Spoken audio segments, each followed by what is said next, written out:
cristiana. Perspectiva bíblica. Traer todo pensamiento cautivo a la obediencia a Cristo, donde Dios es glorificado a través de nuestra fe y obediencia a su llamado sobre nosotros. Y el ejemplo es este universo que funciona porque, dice, por fe entendemos haber sido creados los cielos y la tierra por la palabra de Jehová, por la cual subsisten. Todo el universo es una muestra de obediencia a la palabra de Dios. De manera que cuando los muchachos se enfrentan con el universo, con un entrenamiento de un maestro cristiano, con una meta de la educación cristiana, es descubrir obediencia para ser obedientes. Es una meta totalmente distinta. Vamos a ver cuál es la meta de la educación secular. Dice que es descubrirse a sí mismo, los valores de uno, las potencialidades de uno, y ser equipado en esto en un mundo relativista y subjetivo de experiencia. Y entonces nosotros oiremos a nuestros muchachos responder así: puede ser que para ustedes eso sea verdad, pero para mí no.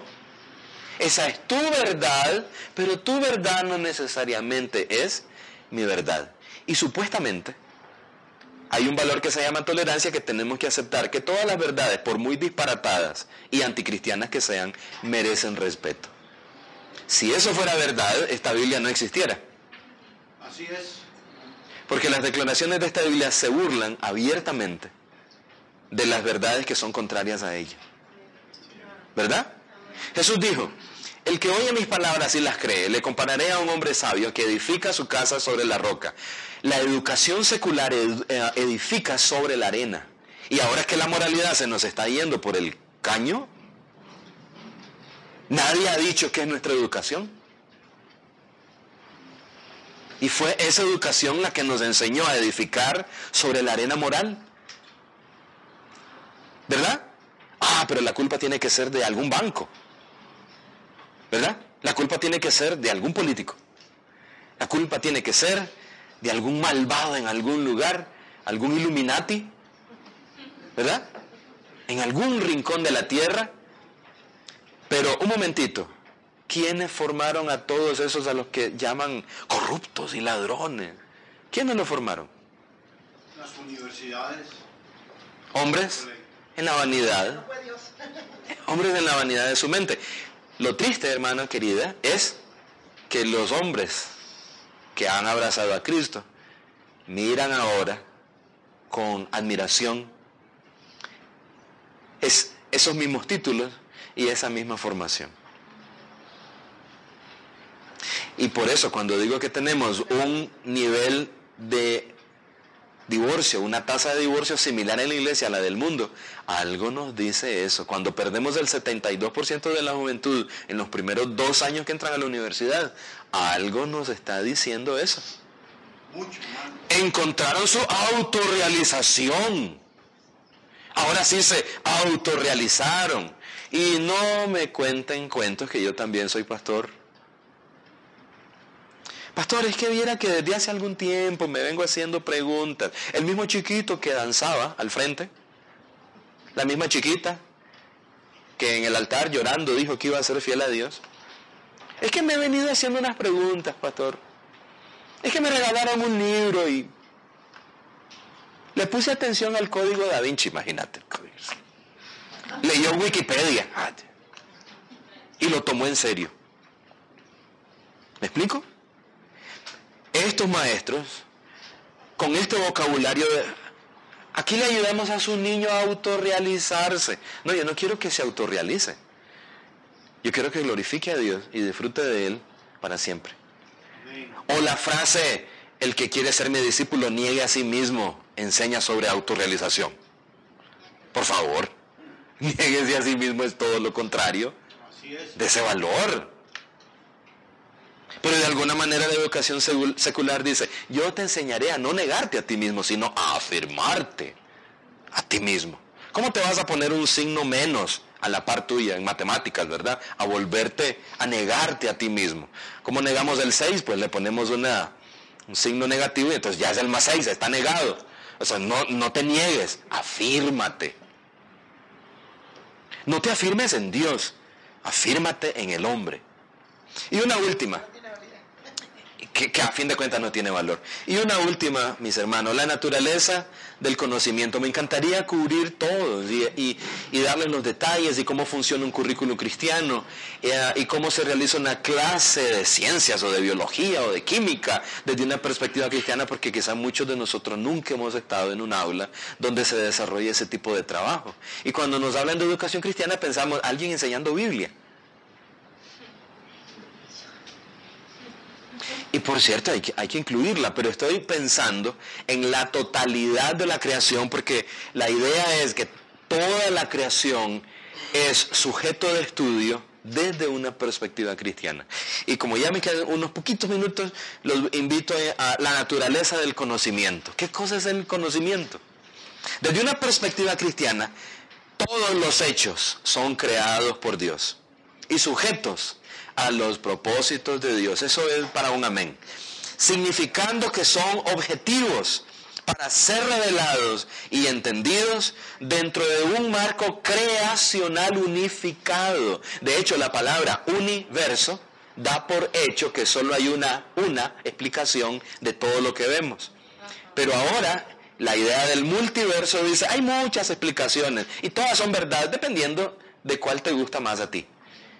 Pero se quedan con el vocablo. El vocablo es profundamente influenciado por la teología cristiana. Para que haya un universo tiene que haber un unidios que haya creado todo y que tenga la explicación a todo lo que vemos. Pero el hombre dice, no, se puede explicar de muchas maneras disparatadas. Ahora tenemos la teoría de los multiversos. Hay muchos universos. Y se afirma como si fuera una gran verdad. No hay ninguna prueba, pero es una excelente, tonta idea para seguir evadiendo a Dios. Y con toda la fe humanista se cree que hay otros universos. Así que todos los hechos se entienden dentro de un marco creacional unificado. La verdad y el error se ven en términos de la palabra de Dios. Hay creyentes que no pueden determinar lo que es erróneo porque no conocen su Biblia. Es frecuente que la gente me diga, pastor, dame un consejo sobre esto, estoy orando por esto. La Biblia dice abiertamente que no se haga eso, pero el hermano está orando para que Dios lo guíe a eso que la Biblia dice que no. ¿De dónde sacó la idea que uno puede tener una palabra revelada de un Dios todopoderoso que es ley y sin embargo, si uno ora de cierta manera o si deja caer el billete, puede conseguir que Dios tuerza su ley y le permita a uno, como es tan espiritual y tan santo, entonces pasar por encima de su verdad, porque como es un hijo con privilegios, entonces puede hacer lo que la palabra de Dios dice que no se debe hacer? Entonces, los términos absolutos de verdad y error en la educación cristiana se ven en términos de la palabra de Dios, pero vea lo que significa el conocimiento desde una perspectiva secular. Dice que el conocimiento son hechos en bruto. Cuando digo hechos en bruto son supuestamente hechos sin significado, sin propósito, sin objetivo. Uno de los ateos más influyentes de este momento se llama Richard Dawkins. Él dice que en el universo lo único que hay son átomos chocando y que por casualidad hemos salido nosotros y que son átomos sin mente y que por lo tanto no tenemos ningún propósito y la moralidad no tiene sentido, no hay bien ni mal. Y que estos átomos son sin piedad. Sin piedad en el sentido de que chocaron, nos creamos y da igual que yo esté aquí hablando de la palabra de Dios o que empiece a ofenderles a sus mamás y sus progenitoras, porque ¿quién dice que eso sería malo? Usted podría llegar a casa hoy y matar a su hijo directamente y no podría ser malo si no hay un Dios que establece una moralidad universal y solamente somos átomos moviéndonos, eliminando a otro montón de átomos. Aunque sean bebé, son solo átomos, ¿no? Y si esos átomos están en el vientre de una mujer, son átomos. Da igual que esté afuera, que esté adentro. Así que no te gustan, autorrealización va para afuera. educación humanista, hechos brutos. Los hechos son independientes, no tienen nada que ver los unos con los otros. Son no interpretados, simplemente, ahí está una estrella, no hay que interpretarla, simplemente tiene una temperatura, tiene una velocidad, tiene una traslación, pero como es un accidente, no hay nada que interpretar, no tiene propósito. Pues se ve interesante, pero no tiene propósito, no va a ninguna parte. Son abstractos, solo la racionalidad y experiencia del hombre, ahí ve otra vez al nuevo Dios, el hombre constituye la base de la validez, la verdad y el error están sujetos a pruebas pragmáticas. Es decir, lo que hoy es verdad, mañana no lo es. Lo que hoy es error, mañana puede ser verdad. Y la moralidad se establece simplemente por el voto de la mayoría, ¿verdad? La Biblia no dice, no robarás por mayoría de votos, excepto por mayoría de votos, ¿verdad? Dice, no robarás. Muchas de las políticas estatales contemporáneas, y ojalá algún día me inviten para hablar de política, es mi otra formación formal, pero no hay forma de legitimar el robo, ni siquiera con la excusa de la redistribución de la riqueza. La Biblia no le ha dado al Estado la función de la redistribución de la riqueza. Así que en una escuela cristiana no enseñamos a los muchachos a poner su esperanza en el Estado para que realice esa función. No hay nada en la Escritura que diga que esa es la función del Estado. Así que nos gustó la parte de verdad y error. Esta es una de las verdades, ¿verdad? Así que si el hombre es poderoso, mucho más poderoso es cuando, como decía Nietzsche, conforma un Estado y el Estado se vuelve, como decía Friedrich, en Dios caminando sobre la tierra. Así que ahora ustedes ven a los estados humanistas determinando lo que es bueno y lo que es malo, dictándonos a nosotros qué cosa es definición de familia, como si necesitáramos una. ¿Me explico? Ahora el Estado se constituye en el garante de la nueva moralidad. Y hasta nos dan permiso de existir como si la iglesia existiera, porque el Estado le dio el permiso de existir. O el Estado fue a la cruz o fue Cristo quien compró la iglesia. Disculpen que hable de este tema, pero es que es una implicación del hecho de la educación cristiana como tal. Si vamos a determinar qué cosa es verdad y error, entonces hay que hacerse la pregunta, ¿qué dice la palabra de Dios sobre este tema? Y cuando entramos al área del Estado, hay que hacerse la misma pregunta, ¿qué dice la Biblia sobre el área del Estado? ¿Da? Muy bien, 2 minutitos según mi reloj. Quiero terminar con lo siguiente. Como pueden ver, la guía cubre algunos puntos como la pedagogía y luego habla de algunas materias específicas. Vaya a su casa, revise cuál debiera ser la perspectiva, por ejemplo, de la economía, de la lectura, de la composición y la gramática. ¿Por qué es que nos interesa hablar bien? ¿Por qué es que nos interesa escribir bien? ¿Por qué es que no podemos usar factores de motivación materialistas? Hijo, tenés que estudiar. ¿Por qué? Porque así es como te van a pagar más y así vas a poder comer, ¿verdad? Se parece mucho al hombre que dijo, comamos y bebamos, que mañana moriremos. ¿Cómo animaría ese padre de esa parábola a su hijo si no de esa manera? ¿Cómo anima un padre a un hijo a los estudios? Hijo, con esto cierro, hijo, vas a aprender a escribir bien por cuanto hay un mensaje que es llamado en la Biblia la perla de gran precio, el Evangelio. Este Evangelio debe ser comunicado de forma hermosa y ordenada. Si vas a aprender a escribir bien, para luego escribir artículos, renegando de tu fe, mejor escribí mal. Para que lo que escribas vaya en consonancia con tu nueva fe. Es una fe torcida, así que da igual que escribas torcido. Vean los poemas de la poesía contemporánea, no tiene sentido, ¿verdad? Cayó el caballo, hizo pum el caballo. Y yo me enamoré por cuanto el agua sonó, hizo pum el caballo. Y queremos llamar a eso literatura. Y hay maestros que llaman a eso redacción creativa. Les dicen a los muchachos que no observen las normas de ortografía. Así que, hijo, si estoy preocupado por tu entrenamiento, tiene que ver por causa de quiénes somos en Dios. Si vas a hablar con claridad, es por causa de un mensaje que hay que comunicar de manera bíblica, lógica, ordenada, convincente y persuasiva.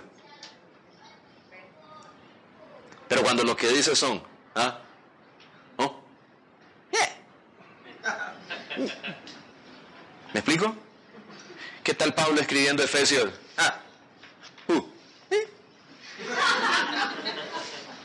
¿Verdad?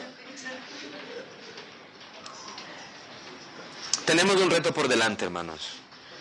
Hemos permitido que los hombres que andan en la vanidad de su mente eduquen nuestra juventud. Junto con el desarrollo de nuestras iglesias, debimos haber desarrollado también nuestra escuela cristiana a la par de la iglesia. Debimos haber discipulado maestros que pudieran entender la escritura y entender su asignatura de cómo se relaciona la una con la otra y cómo se aplica para la gloria de Dios. Pero nos agarró tarde. Y con el cuento de que la educación es gratuita, nada es gratuita, alguien tiene que pagar. No hay almuerzos gratis. Me encantó lo que dijo el pastor cuando se refirió al libro. No solamente es valioso por la información, el libro sí vale, pero alguien está pagando que no es usted. Alguien pagó por él. Alguien pagó por él. Pero de alguna forma pensamos que como la educación es gratuita,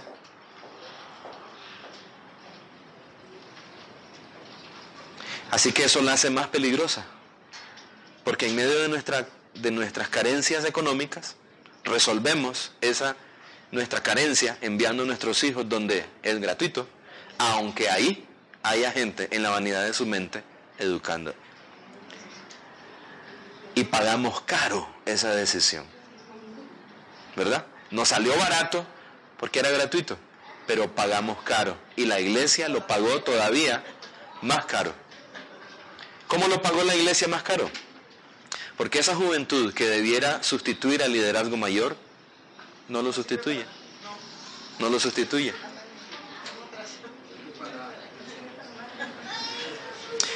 Muy bien, mi idea, ahora que oremos, es, Dios, por favor, haznos entender qué cosa es la educación cristiana, en qué se fundamenta, qué busca. Llévese la guía, repásela, consúltela con su esposo, con su esposa.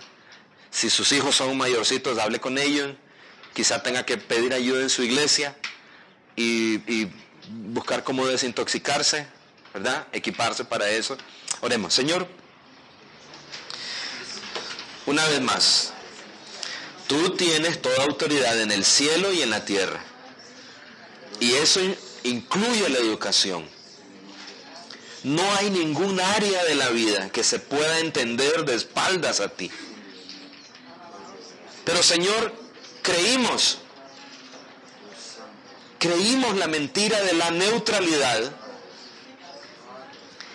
y pensamos que como no era tan peligroso y como solo les iban a enseñar a leer y a sumar y a restar, colocamos a nuestros hijos en las manos de quienes no te aman, y no solo no te aman, sino que te odian, porque creen en una ley contraria a la ley tuya.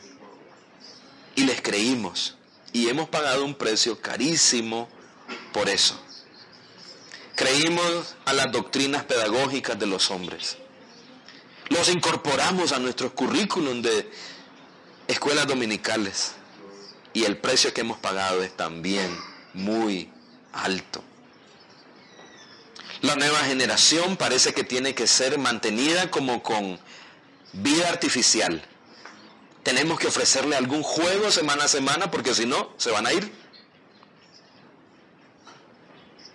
Porque creímos en las doctrinas pedagógicas y psicológicas del humanismo y caímos en esa trampa y dejamos de discipularlos.